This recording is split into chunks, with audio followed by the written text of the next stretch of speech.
Yeah. We've got to introduce the one, the only. Yes. Patrick Warburton. Hello. Hello, David. so much for Oh, being here. thank you. This is amazing.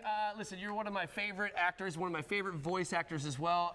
Brock Sampson's probably my favorite character in television, period. So, thank you so much for all the work that you've done, man. Welcome to the show. Well, thank you. Thank you for having me here. Absolutely. Yeah, I've had a lot of really fun opportunities, and I love doing the cartoons. But yeah, I think it was my wife years ago, actually, who said, you should do cartoons. I go, I guess so. And on IMDb, and it's this long. Yeah. But I just, like, when I saw him initially, I was like, Putty! From Seinfeld, but of course, Joe Swanson on Family Guy. Absolutely. And I mean, tell us a little bit about the difference between acting in person and then doing voice acting, and do you have a preference? Well, I don't have a preference. They're both, so very different.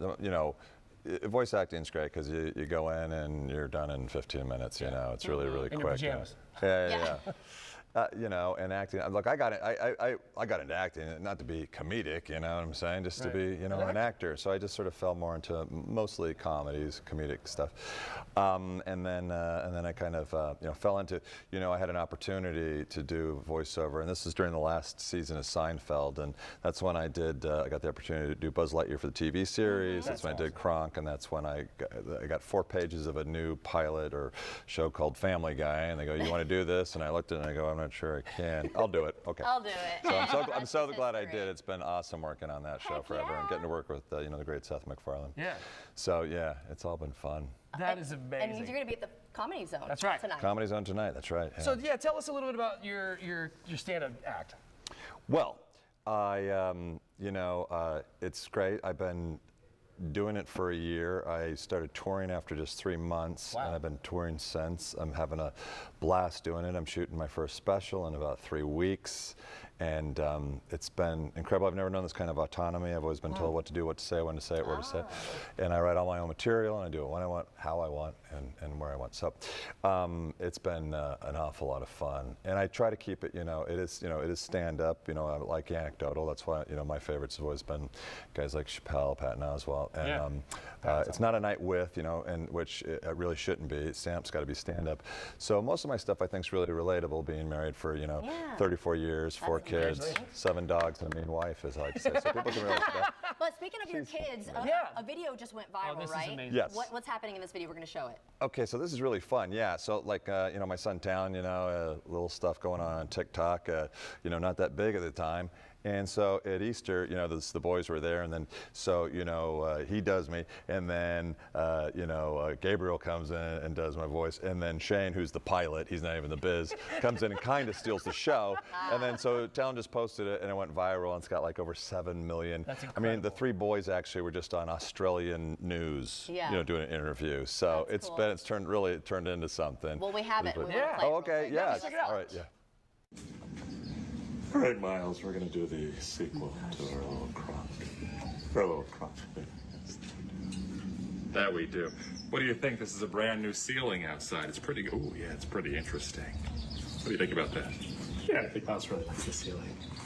There wasn't He a... really does. It's not bad, it's almost better.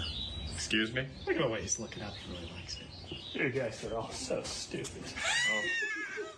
Wow. This is how you do it. Yeah, that's it. Why don't you leave it to the pros? This is what we do. That's a beautiful baby. They nailed it. They nailed it. Apple doesn't fall far from the tree. I love it. That is so great. That is so great. All right, so what's next for Patrick? What's on the horizon? Well, I do a little bit of work in J.J. Abrams' new series Duster, which comes It's a out thriller.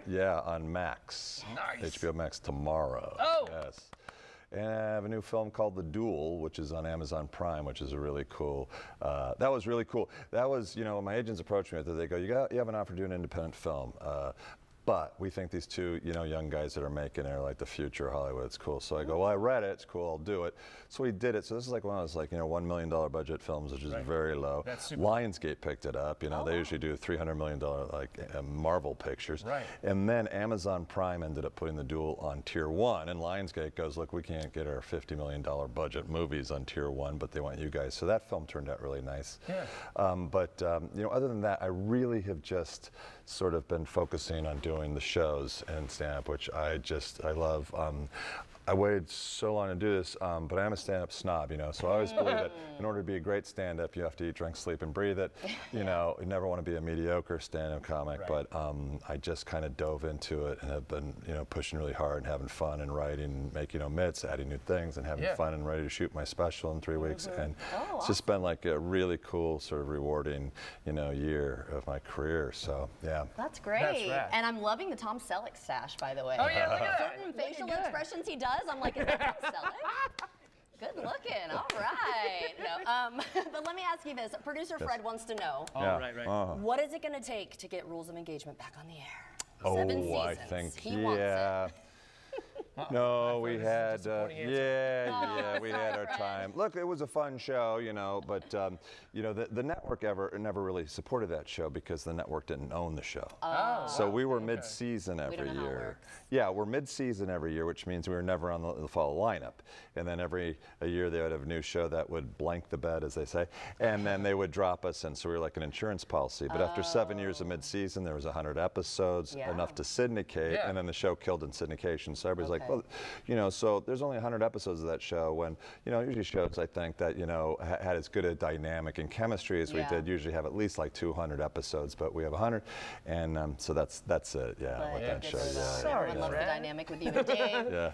Dave, oh my gosh, what am I trying to say? David here? Spade. Thank you, David Spade. I'm thinking David Benfield, and I'm like, no, wrong David. But I do have a really important question. I have a very important question for you. Okay, here we go. Oh Lord. Squeaker squeak, squeak and squeak.